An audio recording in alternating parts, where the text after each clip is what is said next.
My name is Kale Moreno, and I had a plan. It was not a complicated plan. I had practiced it for exactly 43 days. I had written the words in my journal, then crossed them out, then rewritten them in a different color. I had stood in front of my bathroom mirror every morning, with a toothbrush in my hand, mouthing the words silently like they were a prayer. I had played the whole scene in my head so many times that by the time the actual day arrived, I almost believed it would go smoothly. It did not go smoothly. It was a Thursday. The last bell of the school day had just rung, and the hallways of Pinewood High were loud and full of students rushing toward freedom. I waited near the south staircase, which was the place where Leanne Sato always passed on his way to soccer practice. I knew his schedule better than I knew my own. That is what 4 years of quietly, secretly, desperately liking someone does to you. It turns you into an expert on them. Leanne appeared exactly on time. He had his bag on one shoulder and his dark hair was slightly messy from a long school day. He was laughing at something his friend said, and when he laughed, his whole face changed. His eyes became smaller, his nose scrunched. It was the kind of laugh that made the air around him feel warmer. I stepped forward. Leanne, he stopped. His friend drifted away, sensing something. Leanne looked at me with a polite, curious expression. We were not close friends. We had spoken maybe 12 times in 4 years, and most of those times were about homework or borrowing a pen. Still, he knew my name. That alone had always felt like a miracle to me. Hey, Kale, what's up? I had rehearsed this. I had rehearsed every version of this. The confident version, the nervous version, the casual version. But standing there in front of him with the afternoon sunlight coming through the tall windows, with the noise of the hallway all around us, every rehearsed version of myself disappeared. What came out was the raw, unrehearsed truth. I like you, I said. I have liked you for a really long time. I know this is sudden, and I know we are not that close, but I needed to say it. You don't have to say anything right now. I needed you to know. Silence. Leon stared at me. His polite, curious expression did not change at first. Then something shifted in his eyes. It was not cruelty. It was not disgust. It was something gentler and, in some ways, worse. It was pity. Kale, he said slowly, I'm really flattered, I am, but I don't feel that way about you. I'm sorry. There they were, the words I had always feared, and yet somehow hearing them out loud was different from imagining them. Imagining them had been painful. Hearing them was like stepping off a ledge I did not know I was standing on. Okay, I said. My voice sounded surprisingly steady. That's okay. I just needed to say it. Leanne gave me a small, kind nod and then he walked away. His footsteps faded. The hallway noise swallowed everything back up like nothing had happened. Like the last 4 years of my quietly, desperately liking him had just been swept into a trash bin without a sound. I stood at the south staircase for a moment longer than I should have. Then I turned around to leave and walked directly into someone. I stumbled back. Strong hands grabbed my arms before I could fall. I looked up, expecting a stranger, and found a face that was somehow familiar and somehow not. He was taller than Leon, broader. He had the same dark hair, but worn shorter on the sides. His jaw was sharper. His eyes were different, not warm and laughing like Leon's, but calm and dark and watching. He was wearing a plain white shirt and carrying a motorcycle helmet under one arm. He was looking at me with an expression I could not read. You good? His voice was low and even. Yes, I said quickly. Sorry. I wasn't watching where I was going. I noticed. There was a pause. He was still holding my arms. I realized this and stepped back. He let go. I'm Rael, he said. Leon's brother. My chest did something strange. I had heard Leon mention a brother once or twice, always briefly, always with a complicated expression. Older brother, university student. I had never seen him before. Rael Sato looked at me for one more second, then looked in the direction Leon had walked. Something moved across his face, something quick and unreadable. Then he looked back at me. You should get home, he said. It was not unkind, it was just direct. I nodded. I walked away. I did not look back. But for some reason, the whole walk home, I kept thinking about the way his hands had felt on my arms. Steady, like he had caught people before and knew exactly how much grip was needed. I told myself it meant nothing. I was already very good at lying to myself. I spent the next 3 days avoiding the south staircase. Actually, I spent the next 3 days avoiding most of the school. I ate lunch in the library. I took the long route to every class. I kept my headphones in even when there was no music playing, because headphones are the universal signal for "do not speak to me," and right now that signal was the only armor I had. Rena, my best friend since 6th grade, saw through it immediately. She sat down across from me at the library table on Friday afternoon and pulled out one of my earphones without asking. Tell me, she said. Nothing happened, I said. KL Moreno, I have known you for 6 years. You are eating a rice ball in the corner of a library on a Friday afternoon with the face of someone whose dog just died. Tell me. So I told her. When I finished, Rena was quiet for a moment. Then she reached across the table and put her hand over mine. I'm sorry, she said. That must have hurt a lot. It's fine, I said. Stop saying it's fine when it's not fine. I don't know what else to say. Rena squeezed my hand. Say it hurt. You liked him for 4 years, KL. You're allowed to say it hurt. I looked down at the table. My throat felt tight. It hurt, I said quietly. Good, she said. Now we can actually deal with it. The weekend passed slowly. I cleaned my room, which I only do when my brain is messy and my hands need something to do. I reorganized my bookshelf. I deleted the notes in my journal that were about Leanne. Not all of them, but the ones that felt embarrassing now. The ones that said things like, he looked at me today and I think he almost smiled at me specifically. By Monday, I felt less like a wound and more like a healing bruise. Still tender, but functional. And then, on Monday afternoon, I saw Rael again. He was parked on the street outside the school on his motorcycle. He was not doing anything dramatic. He was just sitting there, helmet resting on the seat beside him, looking at his phone. He was wearing a dark jacket. He looked completely out of place in front of a high school, and completely unbothered about it. I would have walked past without stopping. I genuinely intended to. But he looked up. Our eyes met. He gave a small nod, the kind that meant, I see you, without meaning anything more than that. I nodded back. I kept walking. Hey, I stopped. I turned. Rael had put his phone away and was looking at me with that same unreadable calm. Are you okay? He said. From the other day. I blinked. I'm fine. You said that fast. I'm practiced at it. Something in his expression shifted. It wasn't quite a smile, but it was the shadow of one. I'm waiting for Leanne, he said. He forgot his cleats. Again, every other week. He paused. He's forgetful. I didn't know what to say to that.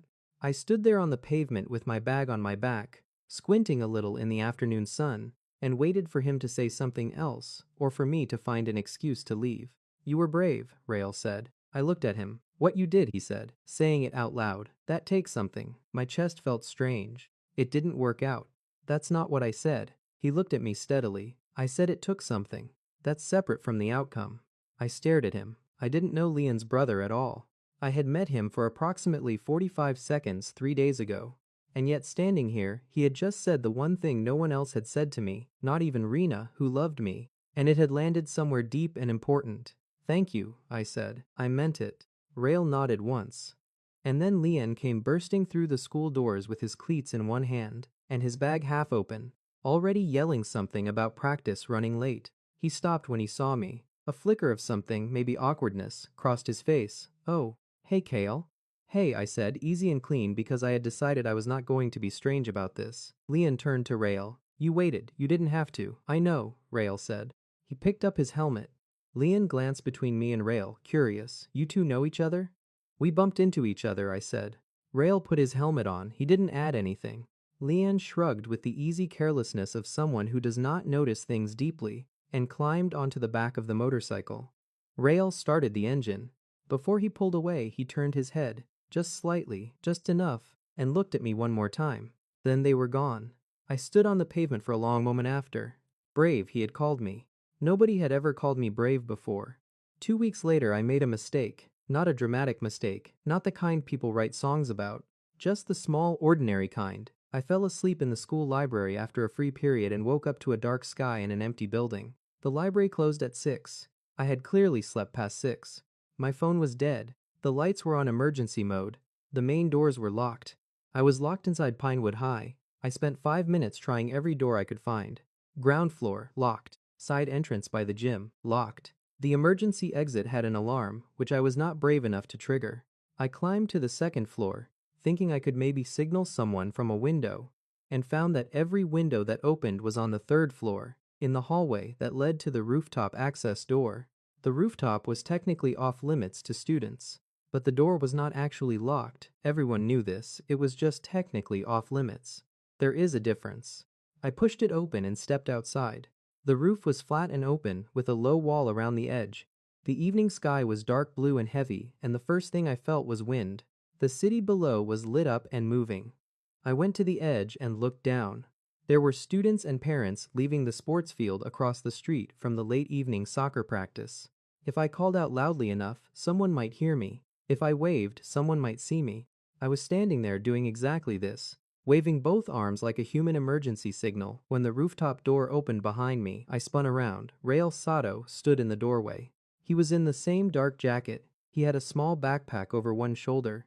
He looked at me with an expression that was somewhere between surprised and amused. "Why are you on the roof?" he said.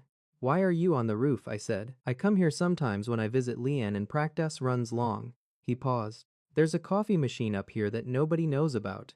He nodded toward a small utility alcove I had not noticed. "Why are you on the roof?" I got locked in. A beat. The whole building? Yes, the whole building. Another beat. Then the shadow of that not quite smell again. "You," he said, "have remarkable luck." "Thank you," I said miserably. Rael walked to the alcove, retrieved 2 cups from the coffee machine like it was perfectly normal to find a high school student trapped on a rooftop, and brought one to me. I took it because I did not know what else to do. We stood at the edge of the roof together. The wind was picking up. "I'll call the caretaker," Rael said. "He owes me from a thing last semester." "Don't ask." He pulled out his phone and made a short, quiet call. When he hung up, he said, 15 minutes, okay." I held the coffee with both hands. "Thank you." "You say thank you a lot. You keep doing things that deserve it." He looked at me. I looked at the city below. Then it started raining. Not a gentle rain. Not the polite cinematic kind that falls soft and slow. It was a proper sudden downpour, the kind that goes from zero to soaking in about 30 seconds. We both made the same decision at the same time and ran for the utility alcove, which had a small overhang. We pressed against the wall under it, shoulder to shoulder, and watched the rain absolutely flood the rooftop. We were close. There was not much space. "This is not 15 minutes, I said. "No," he agreed. Rain. The distant sounds of the city below. His shoulder was warm against mine through his jacket. "Can I ask you something?" I said. "You can ask." "What do you think about when you come up here?" He was quiet for a moment. Not the kind of quiet that means he isn't going to answer. The kind that means he is actually thinking about it. "Mostly nothing," he said. "That's why I come. My brain is loud. Up here it gets quieter." I turned to look at him. In the dim light of the alcove, with the rain coming down in sheets in front of us, his face was different, less guarded, more tired. "Your brain is loud?" I said. I wouldn't have expected that. He seemed like someone who had always been calm. "Constantly," he said. We stood there in the rain noise and the dark, and for some reason it was the most comfortable I had felt with another person in weeks. The caretaker's text came 11 minutes later. Rael guided me back through the building, which he seemed to know surprisingly well. At the front door, the caretaker, an older man who clearly had a complicated history with Rael, let me out with a grumble. I stood on the wet pavement outside. Rael stood at the door. "Get home safe," he said. "I will." I looked at him. "What were you going to think about tonight?" "On the roof, before I ruined it." He looked at me for a long moment. "I don't know yet," he said. The door closed. I walked home in the rain. I realized I had forgotten to ask for his number. I also realized, somewhere between the school gate and my front door, that I had not thought about Lian once the entire evening. That felt significant. I wasn't sure how yet. I saw Rael 3 more times over the next 2 weeks. Once at the convenience store near school, where we were both reaching for the same flavor of chips. Once when he came to pick up Lian after a game I happened to be watching with Rena. Once when I was walking home late and his motorcycle pulled up beside me and he said, without any preamble, "It's dark, I'll drop you." I got on the motorcycle. Rena, when I told her, stared at me. "You got on a stranger's motorcycle." "He's not a stranger. You've spoken to him 4 times. 5 now." Kale, I know. But here's the thing about Rael, and I struggled to explain this to Rena because it sounded strange when I said it out loud. He never made me feel like I needed to perform. With most people, I was always slightly aware of myself, aware of how I was standing, what my face was doing, whether the things I said were okay. With Leon, this awareness had been constant and exhausting because everything felt like an audition. With Rael, I just existed. He wasn't warm in the way people describe when they talk about comforting people.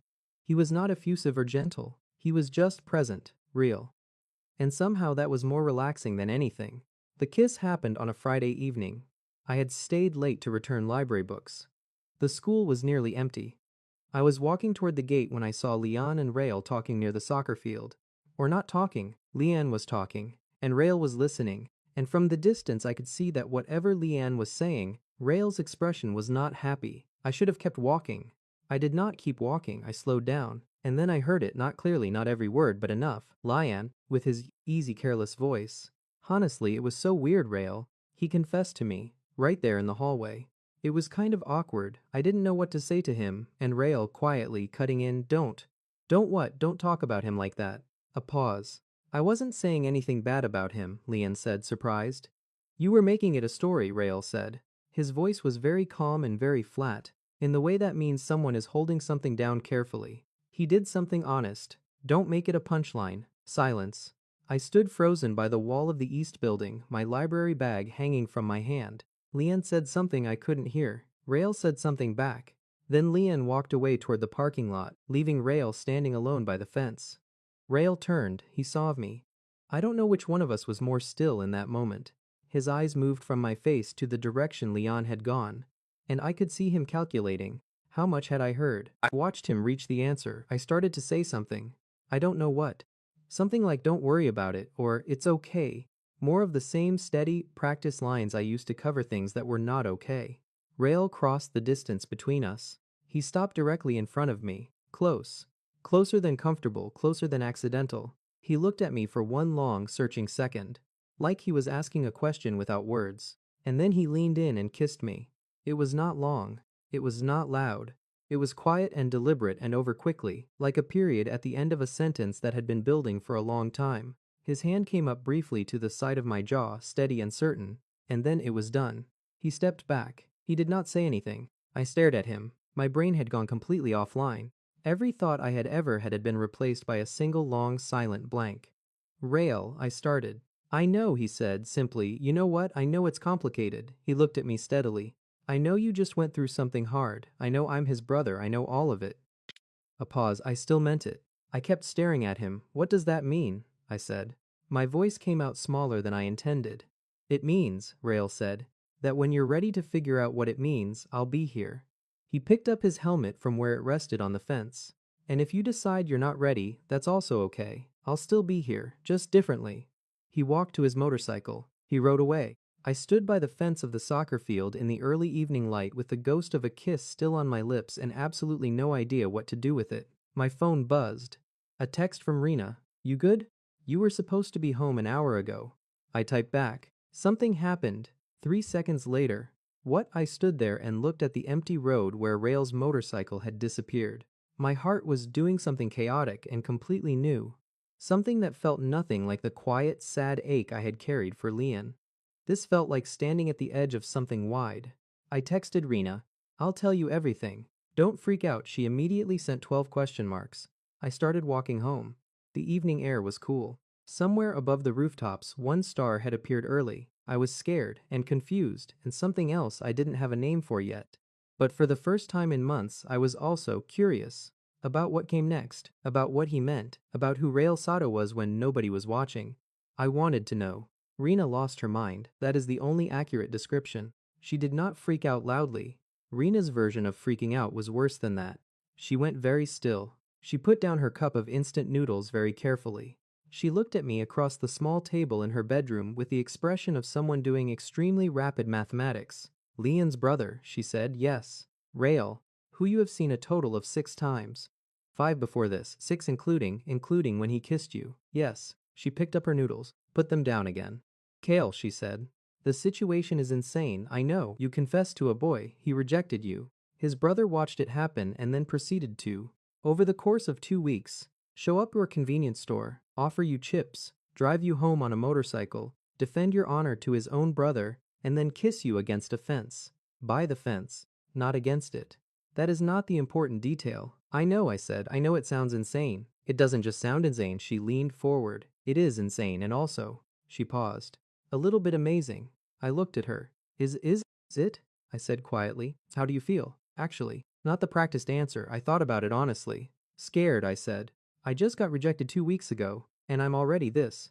I pressed my hand flat on the table. What does that make me? Human, Rena said firmly. It makes you human. Feelings don't wait for a schedule, Kale. You're not betraying Leanne. You had a crush. He said no, it's done. Your feelings are allowed to go somewhere new. I was quiet. And, she added, Rael sounds like a genuinely different kind of person from Leon. He is how? I thought about it carefully because it was important to get the words right. Leon is the kind of person the whole room looks at, I said. He's warm and loud and easy to love from a distance. Rael is the kind of person who makes you feel like you're the whole room. Rena stared at me. I'm going to need a moment with that sentence, she said. I talked to Rael the next day.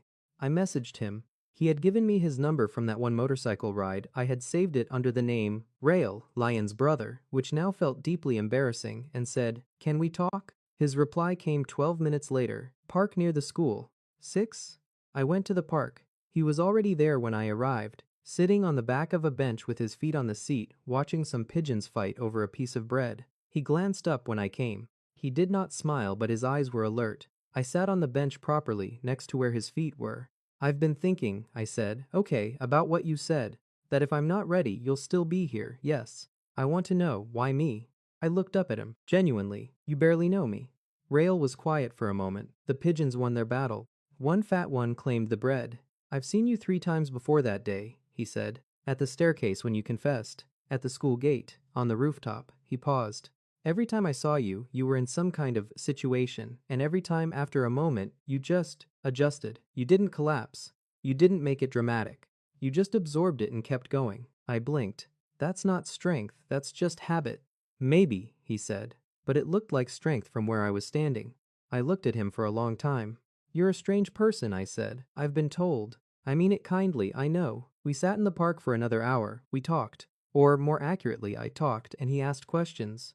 Not many, but each one precise and real, the kind that made me think before I answered. I told him about my family, my plans after graduation, the reason I started keeping a journal. He told me almost nothing about himself, but he listened in a way that felt more present than most people's talking. When I finally stood to leave, I said, "Your turn next time." He raised an eyebrow. "I talked the whole time," I said. "Next time, you talk." He considered this. "Okay," he said. "Is there going to be a next time?" I asked. He looked at me, that calm, dark, certain look. "Yes," he said, simply. I walked home with the word yes sitting in my chest like a warm coal. But that night, lying in bed, a different thought surfaced. Leanne. What would Leanne think? Did he know? Would it matter? The 3 of us were tangled now in a knot I had not planned and did not know how to undo. And underneath that, the question that kept me awake longest, was this real? Or was Rael just a rebound, a warm body that appeared at the right time when I was hurting? I did not know the answer, and I was afraid to find out. 3 weeks of quiet. 3 weeks of park benches and rooftop coffee and long conversations where I talked and Rael listened, and slowly, he started talking back. He told me he studied architecture at the university. He told me their parents had divorced when he was 14 and Leon was 10, and Rael had spent years quietly managing things, so Leon wouldn't feel the weight of it. He told me his brain was loud because he never stopped thinking about whether he was doing enough. I asked, "Enough for who?" He said, "Everyone, I think." "Mostly Leon," I asked. "What about for yourself?" He went quiet. "Then I'm working on that." I thought about him differently after that. Not as someone calm and certain, but as someone who had taught himself to look calm and certain so that other people could be okay. Someone who held everyone else steady and had never really asked to be held in return. I thought about this a lot. Then Leon found out. It was not dramatic the way it happened. Leanne saw Rael drop me off outside my apartment building. That was all. Just the motorcycle and Rael and me climbing off, and the 2-second pause before I went inside. Leanne said nothing that night. But the next morning at school, he came to find me. He found me at the south staircase. Same place as the confession, which felt like the universe had a dark sense of humor, and he said carefully, "Are you and my brother something?" I looked at him. For the first time in 6 weeks, I looked at Leon Sato and felt nothing except care, plain, friendly care. Like looking at someone you used to have a crush on and finally seeing them as just a person. "I don't know yet," I said, "but maybe." Leanne was quiet. His expression was complicated. I couldn't quite read it. "He's not." Tried again. "Rael is different from me. He doesn't." Another stop. "I know," I said. "Do you?" "I'm starting to," I said. Leon looked at me for a long moment. And then something in his face shifted. The complicated expression softened into something that was almost relief. "He doesn't let people in easily," Leon said quietly. "Like almost never. If he's with you." He shook his head slowly. "I just want to know you know that. It means something. When it's Rael." My chest did that wide open thing again. "I know," I said quieter. Leon nodded once. He didn't look jealous or angry, just serious, like a person delivering something important. Okay, he said, and walked away. That evening I messaged Rael. Then, how did it go? Me fine, actually. He said something about you, Rael. What me? He said when you let someone in, it means something. No reply for 4 minutes. Then, he's right 3 words. But they landed in my chest and stayed there. I stared at my phone screen for a long time. I typed back. I'm not scared anymore. The reply came seconds. Good, I should have known things were going too well. 2 days after the Leon conversation, I made a mistake. Not a big one, objectively, but the kind that cuts because it touches something old and sore. Rael had a final project presentation at university. He had mentioned it once, briefly. The kind of mention that meant it mattered, but he didn't want to make a big deal about it. I asked when it was. He said Thursday. I said I'd come. He said carefully, you don't have to. I said I want to. He said, okay. Thursday came. I had every intention of going. I had even looked up the building on the university campus, which required some detective work since Rael had not given me details, just the name of his faculty. I was planning to leave school early. Then Rena had a crisis, not a small one, the kind that involved her mother saying things that cut deep, and Rena calling me from a bathroom stall, crying in that quiet, shaking way she almost never cried. I went to her. Of course I went to her. There was no version of that moment where I did not go to her. I missed the presentation. I texted Rael. I'm so sorry. Rena needed me. I'll explain. No reply. An hour later. It's fine. It was not fine. I knew it was not fine because Rael, when things were actually fine, did not say it's fine. He just said nothing, or he said what was true. The words it's fine were the words of someone swallowing something down. I texted, I know it's not. Can we talk? Nothing. I called. It rang out. I spent that night in an anxious spiral I hadn't felt in weeks. Rena, calmer by then, noticed and told me to go find him. I said I didn't know where he was. She said, you know all his places. She was right. I went to the rooftop. He was there, sitting against the utility alcove with a coffee cup and a set of rolled blueprints beside him. He looked up when the door opened. He did not tell me to leave. That felt like something. I sat down a few feet away from him. I'm sorry, I said. He looked out at the city. You had a reason. I did, but it still matters. You worked hard on that, and I said I'd be there. A long silence. You know what the stupid part is? He said finally.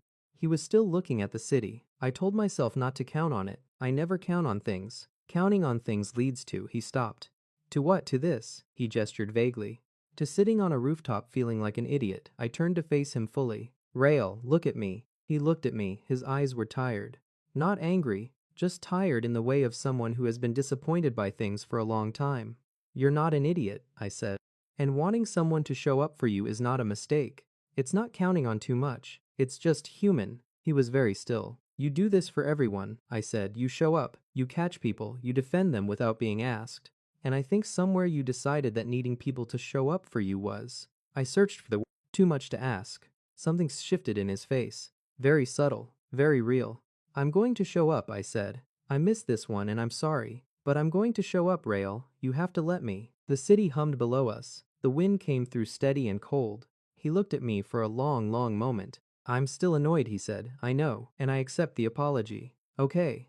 He shifted over slightly on the ground, just enough to make space beside him. I moved and sat close. Our shoulders touched. We sat in the dark on the roof with the city spread out below us and said nothing else for a while. But the nothing felt different now. It felt like something healing. 6 weeks later, standing outside a cafe on a Saturday afternoon, I tried to explain what love felt like to someone who had never felt it the way I now understood it. The someone was a first-year kid from my school. I'd found him crying near the lockers after his own confession had gone badly, and I'd sat with him for 20 minutes. And he'd asked, with red eyes and a tired voice, does it ever stop hurting? I thought about it honestly.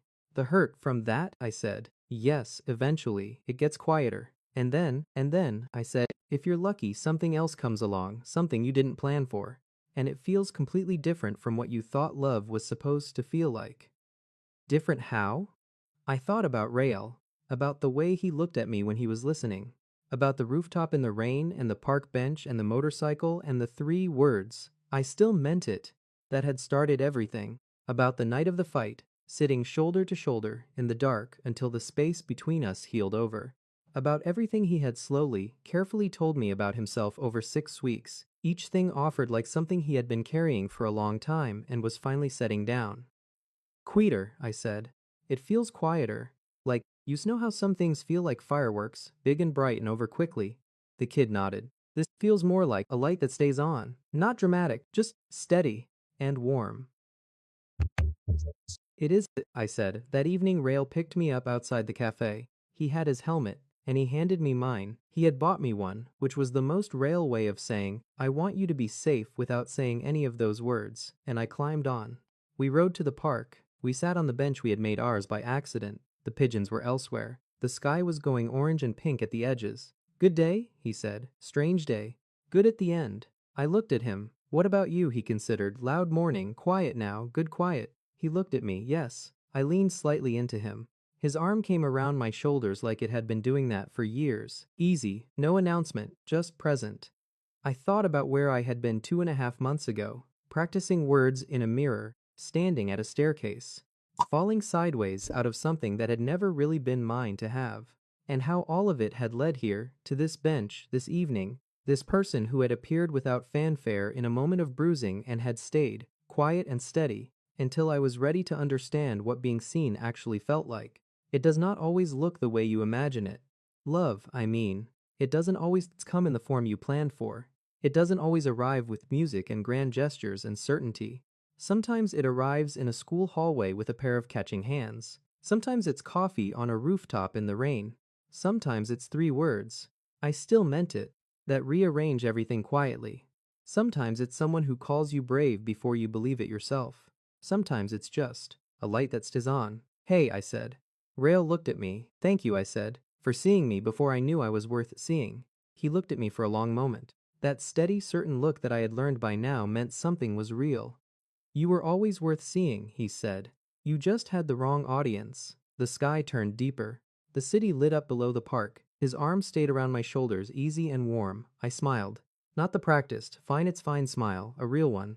The kind that just happens because something inside you is genuinely, quietly, finally okay.